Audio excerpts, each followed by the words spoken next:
20 जनवरी 1950 को सुबह 10:18 पर भारत का संविधान लागू किया गया था और रिपब्लिक डे की हाईलाइट बचपन से आज तक वो सुबह सुबह उठकर तैयार होकर टीवी के सामने बैठ जाना और वो गजब की परेड देखना और साथ में इंडिया की डिफेंस कैपेबिलिटीज को जो शोकेस की जाती हैं, मजा आ जाता था। और मुझे आज भी याद है वो गूज बम्स वाले मोमेंट जो कहते हैं ना, वैसे वाले मोमेंट्स होते थे। लेकिन आज का आइडिया बेसिकली हम लोग डिफेंस कंपनीज, डिफेंस स्टॉक्स के बारे में आमतौर पे कई बार बातचीत करते रहते हैं, तो हम वो बहुत यूजुअल से सस्पेक्ट्स के बारे में बात करते हैं, BEL, BML, Larsen & Toubro, Bharat forge. आज उस परत के नीचे उतरने का मन, ऐसी अनसंग हीरोज की हम बात करेंगे जो डिफेंस के लिए काम करते हैं। उनमें से शायद ज्यादातर स्टॉक्स के बारे में हम जानते भी नहीं है कि इनका डिफेंस रिलेटेड एक्सपोजर है। तो हम सब मतलब एक बार कैमरा पैन करके दिखा दें डायरेक्टर साहब, हम सब के सब आपको आज ऐसी इंटरेस्टिंग स्टोरीज बताएंगे, ऐसी इंटरेस्टिंग स्टॉक्स बताने वाले हैं। और फिर जैसे मैंने कहा वो निवेश के लिहाज से इनमें से कौन सी वो स्टोरीज, कौन से वो स्टॉक्स हैं जो विस्फोटक रिटर्न्स वाकई यहां से दे सकते हैं, वो बात करेंगे। संदीप जैन साहब भी जो हमारे साथ जयपुर से जुड़ रहे हैं, तो कौन शुरू कर स्टार्ट किया जाए? ऐसा क्यों? ऐसे ही कोई लॉजिक? हम मैंने पूछा नहीं सवाल, पहले ही बोल दिया नीरज लॉजिक होगा एकदम। हमने तय कर लिया था ब्रेक में। बताइए, बता दें, चलिए बता देते हैं। एक स्टॉक जो देखिए, पहले तो बताइए हाउस द जोश। हाय सर, मैंने वीरेंद्र से पूछा था ना, ऐसे धीरे से हाथ उठाया, जोर से उठाना चाहिए। Hi sir. चलिए समय बर्बाद नहीं करते हुए, पहला स्टॉक जो इस सेगमेंट में काम करता हूँ कोचीन शिपयार्ड है। इसका नाम सुनते ही आपको लगेगा कि हाल में लिस्टिंग हुई, इसमें क्या नई बात आप बता रहे हैं मुझे। तो नई बात यह है कि इसमें 90% रेवेन्यू डिफेंस से आता है, जबकि ये शिप बिल्डिंग और शिप रिपेयरिंग का काम करते हैं। उसमें से मैक्सिमम रेवेन्यू इनका डिफेंस से आता है, जो तमाम नेवी के शिप्स हैं ये रिपेयर करते हैं, बनाते भी हैं उनके लिए। तो इसलिए हमने इसको चुना कि ये आपके हमेशा डिफेंस के रडार से निकल के शिपिंग विपिंग कंपनी में चला जाता है, लेकिन धीरे धीरे इसने अपने आप को पोजीशन किया है। और इंटरेस्टिंग यह है कि इनके पास इतनी बड़ी ऑर्डर बुक है 17,600 करोड़ की, जो अगले 2-3 साल तक की विजिबिलिटी देती है। यानी इनके पास नया ऑर्डर ना आए ना, तब भी 2022 के FY तक आराम से काम कर सकते हैं। तो इसको ध्यान में रखिए। प्रोमोटर होल्डिंग सरकारी कंपनी है तो बहुत हाई है इसमें, और कंपनी ने लगातार परफॉर्म किया। लिस्टिंग के बाद से आपकी नज़र पड़ी होगी, जो कि उससे पहले आप बैलेंस शीट देखते नहीं होंगे।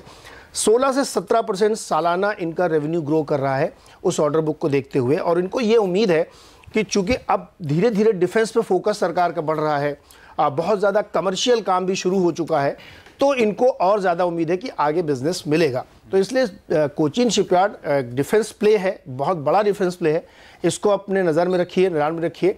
और जब आपको, चूंकि निवेश के लिए है तो ज़रूरी नहीं कि आज ही आप कूद के खरीद लें अभी तुरंत, लेकिन जब आपको एक लेवल दिखे, सेटल्ड लेवल दिखे, वहाँ पे आप इसको बाई कर सकते हैं। बहुत ही बढ़िया स्टॉक है, पेरेंटेज बहुत अच्छा है, और सबसे बड़ा तो बिजनेस 90% डिफेंस से। हाँ, तो प्योर प्ले फिर डिफेंस कंपनी कह लीजिए इसको आप। कोचीन शिपयार्ड वो स्टॉक जो इंटरेस्टिंग प्ले है डिफेंस एज अ स्पेस को लेकर। जब हम कह रहे थे ना, वो स्टॉक्स जिनके दम पर जो हम आर्म फोर्सेस की बात करते रहते हैं, तो ये वो पीछे से अनसंग हीरोज हैं जो दरअसल मदद भी कर रहे हैं। जो नंबर्स पे बहुत बिलीव करते हैं उनके लिए बता दूं, 3,500 करोड़ बुक पे कैश है और मार्केट कैप है 4700 करोड़ का। अरे वाह।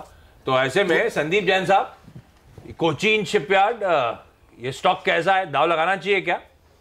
बिल्कुल लगाना चाहिए आशीष जी। देखिए ये स्टॉक अच्छा लगता, बट चूंकि देखिए PSU स्टॉक्स नहीं चल रहे हैं, और रीजन बीइंग एक डिसइन्वेस्टमेंट की एक तलवार हमेशा लटकी हुई रहती है। बट जो फंडामेंटल्स अभी नीरज जी ने कहे बहुत बेहतरीन, और जो लास्ट वाली जो स्लाइड है 3500 करोड़ का कैश और उसके सामने जो मार्केट कैप है, देखिए पास्ट में ऐसी चीजें कई बार कंपेयर की, और ऐसी एक कंपनी थी NBCC, जब देखते थे मार्केट कैप के सामने उसका जो cash to market cap ratio था वो भी बहुत हाई था, और उसके बाद वो मल्टीबैगर बना। वैसे ही ये कंपनी का बिजनेस भी बहुत बढ़िया है, फंडामेंटल्स भी बहुत बढ़िया है, और सबसे बढ़िया चीज है बहुत ज्यादा करेक्टेड स्टॉक है। इनफैक्ट लिस्टिंग के बाद अच्छा चला भी, और लिस्टिंग के दिन तो काफी अच्छा खासा चला था, और वहां से अब जब करेक्ट कर गया है तो मुझे लगता है कि इन लेवल्स पे बहुत ज्यादा खोने को नहीं है। नीचे के लेवल जैसे लगते हैं कि 330-35 ये लेवल्स है जहां पे स्ट्रॉन्ग सपोर्ट है। तो मेरे हिसाब से तो देखिए इन लेवल्स पे जिन्होंने ले रखा वो होल्ड करके रखे, और 460 का टारगेट मुझे ऐसा लगता है कि आने वाले 9 से 12 के महीने में ये दिखा सकता है। कोचीन शिपयार्ड तो ये अट्रैक्टिव बेट हो सकता है आने वाले समय में, अच्छे खासे रिटर्न। तो सबसे इंपॉर्टेंट हाईलाइट जो दोनों ने हाईलाइट करा है इस बात का कि जो बुक्स पे तगड़ा कैश पड़ा है। तो पहला स्टॉक वो है कोचीन शिपयार्ड। अगला स्टॉक अच्छा मैं बताता हूँ, वो है क्यूमिंस इंडिया। यार पहले क्यों आमतौर पर लास्ट में चांस नहीं मिलती ढंग से, इसीलिए डेफिनेटली आप बोलते फिर आप बोलते क्विकली बताओ, तो क्विकली में सिर्फ नाम रह जाता है, बाकी कुछ बता ही नहीं पाते। तो इसके क्यूमिंस इंडिया है वो स्टॉक। देखिए हम इस स्टॉक को जानते हैं वैसे तो कि ये इंजन बनाते हैं, ये तो हम सबको पता है कि ये रेलवे के लिए इंजन बनाते हैं, लेकिन हम काफी लोग भूल जाते हैं कि ये डिफेंस के जो टैंक्स रहते हैं ना उसके लिए भी ये इंजन बनाते हैं। सिर्फ ये नहीं, जो बंदूकें चलती है ना उसके लिए भी काफी सारे पार्ट से बनाते हैं। तो इस लिहाज से डिफेंस का एक अच्छा खासा प्ले, जो हाई हॉर्स पावर इंजन लगता है जो टैंक्स में करीब 700 हॉर्स पावर से 4500 हॉर्स पावर के आसपास का, उसके इंजन ये बनाते हैं। इस पूरे सेगमेंट में ये जो हाई हॉर्स पावर इंजन है उसमें करीब 62% के आसपास का मार्केट शेयर ये रखते हैं। और अगर केवल इंजन डीजल इंजन की बात करें तो वहाँ करीब 40% के आसपास का मार्केट शेयर इसके पास है। हाल ही में defence research and development organisation ने advance towed artillery gun system बनाई थी जिसकी रेंज सबसे हाईएस्ट थी 48 किलोमीटर्स की, उसको पावर किया था क्यूमिंस के इंजन ने। ये शायद काफी लोगों को पता नहीं होगा। इसके अलावा देखिए हम काफी सारे समय फ्लैश करते हैं कि BML जैसी कंपनी जो डिफेंस को रिलेटेड है, उन्होंने काफी बड़े बुलडोजर बनाए, डिफेंस मिनिस्ट्री ने इसका इनॉग्रेशन किया, लेकिन ये उसमें कभी नहीं बताया जाता कि इसमें इंजन जो है वो क्यूमिंस का लगा था। तो इस तरह का हिडन जेम है, ये काफी सारा काम करता है डिफेंस के लिए जो शायद काफी लोगों को पता नहीं है। तो इसके लिए ये डिफेंस सेक्टर का एक अच्छा प्ले भी हो सकता है। और देखिए ये स्टॉक जो है ना ये काफी सारे बड़े फंड हाउसेस के भी रडार में है। LIC का इसमें करीब 4.8% हिस्सा है, GIC का हिस्सा है, Reliance capital, Franklin Templeton, Axis mutual fund, Aditya Birla sun life, ICICI Pru, SBI, blue chip, ये सब के सब बड़े म्यूचुअल फंड है या फिर फंड हाउसेस है जिन्होंने इस कंपनी पे हिस्सा रखा हुआ है। तो देखिए फंड हाउसेस भी इस कंपनी पे काफी बुलिश है। मन भर गया, आज पूरी बात कर ली, संतुष्ट हो और एक स्टॉक बचा उसमें भी करूंगा। स्टॉक अच्छा था, पर स्टॉक अच्छा था भाई मॉर्निंग कॉल में भी बच जाता है। इनमें से कई सारी चीजें मुझे भी नहीं पता थी जो आपने हाईलाइट करी, इसके इंजन कहाँ का पावर करते हैं वाला तो बहुत बड़ा ही गजब की बताई, 48 किलोमीटर वाला। नहीं ये इंटरेस्टिंग, और मुझे तो पता नहीं था इंजन हर जगह टैंक्स वैंक्स में कमेंट्स के लगते हैं, गन में भी लगते हैं। संदीप जी आपको पता था क्या? नहीं ये चीज पता नहीं थी, बट बहुत अच्छा फंडामेंटल्स दिया और आज पूरा आपने जी भर के इनफैक्ट बताया है, तो मुझे तो बहुत अच्छा लगा। ये स्टॉक इनफैक्ट रडार पे है मेरे और मुझे काफी अच्छा लगता है, फंडामेंटल्स बहुत अच्छे लगते हैं, बहुत अच्छी पेडिग्री है। खास बात ये है कि ये 1 लाख कस्टमर्स को सर्व करती है और 51% सब्सिडियरी है ये क्यूमिंस इनकॉर्पोरेटेड USA की, तो वैसे भी एक बहुत बड़ा एक कॉन्फिडेंस आता है। लीडिंग मैन्युफैक्चरर और जिस तरीके से डिफेंस में प्रेजेंस की बात कही है वो इनफैक्ट इज क्वाइट एनकरेजिंग। तो मेरे हिसाब से तो एक अच्छा जाबाज शेयर है और ऊर्जा भर देगा पोर्टफोलियो में, बिल्कुल लेना चाहिए इन लेवल्स पे और 1020 के टारगेट के लिए। जावा शेयर ऊर्जा भर देगा, देखिए एकदम फील में आते हैं जब संदीप जी आते एकदम। अच्छा पिछली बार मुझे स्टॉक बताने का मौका नहीं मिला तो अब मेरी बारी। हाँ वरुण जैसा मेरा हाल था। स्टरलाइट टेक्नोलॉजीज, अब बहुत बार बात होती है, तो ये हम लोग कहते हैं वो इकलौती fully integrated optical fibre manufacturing company. इकलौती इसीलिए क्योंकि वो सिलिका से लेकर फाइबर तक सब ये बनाती है। और हम जब भी बात करते हैं टेलीकॉम के पर्सपेक्टिव में इस कंपनी की बात करते हैं, 4G 5G ऑप्टिकल लिंक, उसके लिए हम कहते हैं कि बड़ा तगड़ी बहुत अच्छी कंपनी है। पर इसका एक डिफेंस वर्टिकल है जो state of the art networks, secure parameters और वो स्मार्ट कैंटोनमेंट्स वगैरह बनाने का काम करती है कंपनी डिफेंस सर्विसेज के लिए। आर्म फोर्सेस का कनेक्शन तगड़ा है। लास्ट ईयर इस कंपनी को 3,500 करोड़ रुपए का एक एडवांस परचेज ऑर्डर मिला था इंडियन नेवी की कम्युनिकेशन नेटवर्क पूरा सेटअप करने के लिए। और कहा जाता है इस सेटअप करने के बाद इंडियन नेवी की सुप्रीमेसी इस तरह के सेटअप में one of the best in the world होगी। इस तरह का ये लोग सेटअप करके दे रहे हैं उस स्केल का, उस तरह के टेक्नोलॉजिकल एडवांसमेंट के साथ। फाइनेंशियल तो स्ट्रॉन्ग फिटिंग पे है ही। कुछ दिन पहले इसी हफ्ते नंबर्स आए थे और बड़ा स्ट्रॉन्ग ट्रैक्शन आपने नंबर्स पे आता हुआ देखा है। और ये स्टॉक रीसेंट हाईज से, जो साल के हाईज थे वहां से अच्छा खासा करेक्ट हो चुका है।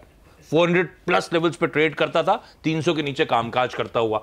ऐसे में क्या इस प्रेशर में, इस पिटाई के बाद ये अट्रैक्टिव लेवल्स पे है कि नहीं, ये कंपनी कैसी लगती है, इस पे बात कर लेता हूं संदीप जी से। संदीप जी बताएं स्टरलाइट टेक्नोलॉजीज पर दिक्कत एक और है, इस पे कई सारे लोग रोज रोज बात करने लगे हैं, तो जब एक हर्ड मेंटालिटी होती है तो स्टॉक चल के नहीं देता सर। बिल्कुल वैसा ही हो चुका है स्टॉक में। आप देखिए 80 रुपए से ये स्टॉक की बात कर रहे हैं और शायद 120 रुपया या 100 रुपया था जब आपने ग्राउंड जीरो पे जाके बेहतरीन रिसर्च दी थी। और उस दिन भी मैं शो पे था आपके साथ और उसके बाद से देखिए संदीप जी इसे कहते हैं फॉलोअर। मैं भी फॉलोअर हूँ। आपने मुझे बताया था कि एक ऐसी जगह थी उनकी जहां आपको अंदर नहीं जाने दिया था क्योंकि वो सीक्रेट थी। वो नहीं, वो कैमरा मैं जाने दिया तो उन्होंने कैमरा अलाउड नहीं था उसमें क्योंकि उनके क्या मतलब कैमरा नहीं गया ना, तो उनकी पेटेंटेड टेक्नोलॉजी है वो।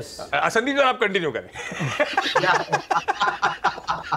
तो देखिए बेहतरीन कंपनी है, इनफैक्ट इसमें कोई दो राय नहीं है। डेटा सबसे ज्यादा कंजम्पशन वाला आइटम आज की डेट में, और 45% इंडिया का जो डेटा है वो सारे के सारे इनके सॉल्यूशंस पे ट्रैवल करता है। That's a very big achievement for this company. 100 countries में कंपनी प्रेजेंट है, और इनफैक्ट कंपनी ने जो ट्रांसफॉर्मेशन किया है, एकमात्र कंपनी है वर्ल्ड में with unified silicon to software offerings, मतलब बहुत बेहतरीन सॉल्यूशंस दे रही है कंपनी। तो मेरे हिसाब से तो देखिए इन लेवल्स पे अच्छा खासा करेक्ट कर चुका है। ठीक है, टेक्निकली बहुत ज्यादा स्ट्रांग नहीं दिख रहा, बट जो फंडामेंटल्स है वो बहुत ही अच्छे लग रहे हैं, बहुत अच्छे वैल्यूएशंस पे है। पिछले 3 साल की आप ग्रोथ की कैगर देखें तो 236%, अनबिलीवेबल। 5 साल की कैगर करीब 66%। बट एक ही चीज जो माइनस है वो है, जिसकी वजह से शायद आशीष जी ये स्टॉक जो नहीं चल रहा है, वो ये है कि प्लेज का जो परसेंटेज है प्रोमोटर्स के शेयर्स का, वो 96.68% है, जिसकी वजह से थोड़ा सा शायद एक वो कम आता है। बट ओवरऑल मुझे लॉन्ग टर्म के लिए ये स्टॉक बहुत अच्छा लगता है। मेरे हिसाब से इस स्टॉक को होल्ड करना चाहिए, और यहां से मैं 330 के टारगेट्स आने वाले 6 से 9 महीने में देता हूं। तो ताकत के छोटे उस्ताद देखिए एक और स्टरलाइट टेक्नोलॉजी, यहां से अच्छा अपसाइड ये स्टॉक डिलीवर कर सकता है। हाँ, बीच में खबर आई थी प्रमोटर्स ने अपना पूरा गिरवी रखा स्टेक छुड़वा लिया, स्टॉक चला, फिर अगले दिन खबर आई पूरा वही गिरवी रखा स्टेक फिर गिरवी रख दिया गया, तो स्टॉक फिर पिटता हुआ नजर आया था। तो इस समय दिक्कतों के बीच लेकिन इवेंचुअली अच्छे रिटर्न्स कमा के देगा। अगला स्टॉक मेरा होगा सोलार इंडस्ट्रीज। देखिए मैं इनका ना एक्सपीरियंस था एक्सप्लोसिव बनाने का, इंडस्ट्रियल एक्सप्लोसिव बनाने का काफ़ी बड़ा एक्सपीरियंस था, लेकिन इन्होंने एग्जैक्टली डिफेंस पे फोकस करना शुरू करा पिछले 5-7 साल में। कब से? इनफैक्ट जब से मोदी सरकार आई और इन्होंने एम्फेसाइज किया लोकल यूनिट्स को पिकअप करने के लिए। आई मीन देखिए ना, कारगिल वार जब हुई थी, कहा जाता है कि वो जितने दिनों ये वार चली ना, आपको इक्विपमेंट्स की, आपको गोला बारूद की कमी खलने लगी थी। तो एग्जैक्टली इस बार फोकस किया गया है कि ये जितना भी अगर आप देखें साजो सामान है ना, वो लोकल यूनिट से प्रोक्योर किया जाएगा, और एग्जैक्टली इसलिए इस कंपनी ने फोकस किया। तो ये इंडस्ट्रियल एक्सप्लोसिव से अब डिफेंस पे फोकस कर रहे हैं। अब ये बनाते क्या हैं देखिए, ये हैंड ग्रेनेड्स बनाते हैं, ये एयर बॉम्ब्स बनाते हैं, रॉकेट लॉन्चर्स बनाते हैं, टॉर्पीडोज बनाते हैं और डेटोनेटर्स, सब कुछ बना रहे हैं अभी। तो इनका पोर्टफोलियो डिफेंस का काफ़ी बड़ा हो गया है।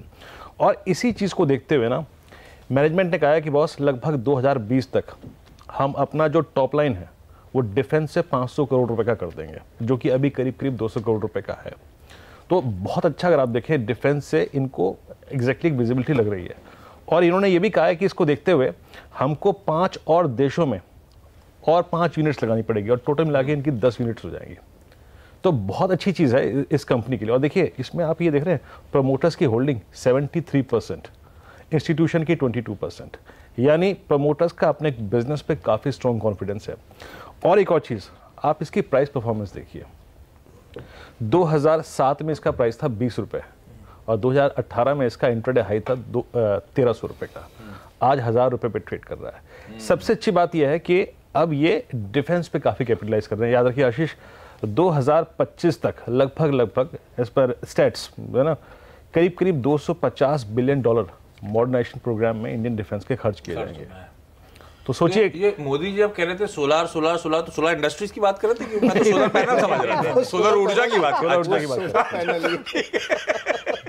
इस चक्कर में चल गया क्या? अच्छा ये इंडस्ट्रियल एक्सप्लोसिव्स क्या हुआ? ये इंडस्ट्रियल एक्सप्लोसिव्स मतलब ये जो ये वो माइनिंग पहाड़ वार तोड़ने के लिए वो जो इस्तेमाल पूरा का पूरा एक होता है ना, मसलन की तरह जो अंदर घुसाया और चट्टान तोड़ दी।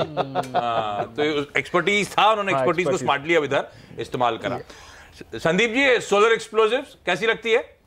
बिल्कुल अच्छी लगती है। ये स्टॉक तो मैंने इनफैक्ट आपके चैनल पे 2011-12 पे दिया हुआ है, और वहां से मल्टीबैगर भी बन चुका। और इनफैक्ट ये इनफैक्ट बेहतरीन कंपनी है, क्वालिटी कंपनी है, एक अच्छा दिग्गज म्यूचुअल फंड है, उनकी कई स्कीम्स में ये स्टॉक अवेलेबल है उनके पोर्टफोलियोज में। और जो इनफैक्ट अभी वीरू जी ने सारे जो फंडामेंटल्स बताए और जो एडवांटेजेस बताए कंपनी के, वो बेहतरीन है। और मेरे हिसाब से देखिए जो कंपनी ने ग्रोथ भी दी है, करीब 15% के लगभग की ग्रोथ है, 12.5-13%। रिटर्न ऑन कैपिटल एम्प्लॉयड अच्छा है। तो मेरे हिसाब से तो देखिए यहाँ से इस स्टॉक को डाउनसाइड बहुत कम लगती है। आप देखिए 52 वीक लो सिर्फ 940 रुपये है, और 1000 के लगभग ये चल रहा है। तो मेरे हिसाब से यहाँ से लीजिए। और शॉर्ट टर्म टारगेट मैंने दिया है 1200 रुपये के लगभग का, और आने वाले दिनों में ये कंटिन्यूस बेसिस पे जिस तरीके का बिजनेस मॉडल है और यूनिक कंपनी है, ऐसी बहुत सारी कंपनियां नहीं है एक्सप्लोसिव्स में, तो मुझे काफी अच्छी लगती है कंपनी और 1350 तक के टारगेट्स आने वाले सालों में दिखा सकते हैं। अरे वाह, तो ताकत के जो छोटे उस्ताद अब तक हमने हाईलाइट करे हैं, हमारे एक्सपर्ट को तो सब पसंद आ रहे हैं। और जब वीरू ने वो हैंड ग्रेनेड की बात करी ना, मेरे दिमाग में वो रिसेंटली वो सीन उरी देख ली थी मैंने। उरी मूवी में उसके जीजा जी वो गन निकालते हैं तो एकदम से हैंड डिटोनेट हो जाता है ना हैंड ग्रेनेड, वो सीन एकदम से पता नहीं क्यों याद आया जो ये बात कर रहे थे। इंटरेस्टिंग, ऐसी कुछ इंटरेस्टिंग स्टॉक्स जो हमने अभी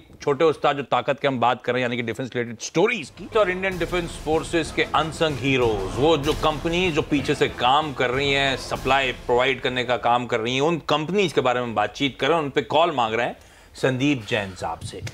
अगला स्टॉक मिधानी, ये वो स्टॉक है जिसको पता है सबको कि ये कंपनी दरअसल डिफेंस सेक्टर के लिए काम करती है। अगर आप देखें तो 55% जो आय है इसकी डिफेंस से आती है और बाकी एरोस्पेस से करीब करीब 32% आती है। बाकी ऑटो और रेल के कारोबार से दरअसल ये कंपनी अपनी आय डिराइव करती है।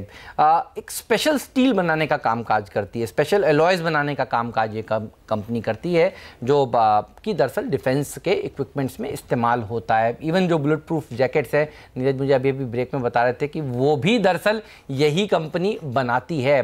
तो बहुत ही इंपॉर्टेंट रोल है इस कंपनी का देश के डिफेंस के कारोबार में। देखिए पिछले साल इसका आईपीओ आया था, 90 रुपए पर लिस्ट हुआ था और वहाँ से इसने पैसे भी बना कर दिए हैं। प्राइवेट कंपनियों की हाल डिफेंस सेक्टर में बहुत अच्छा नहीं रहा। मैं लंबी लिस्ट है मेरे पास, आशीष, पुंजलॉयड, पिपावाव, रोल्टा, सबको याद है, ये भी डिफेंस वाली कंपनियां थी।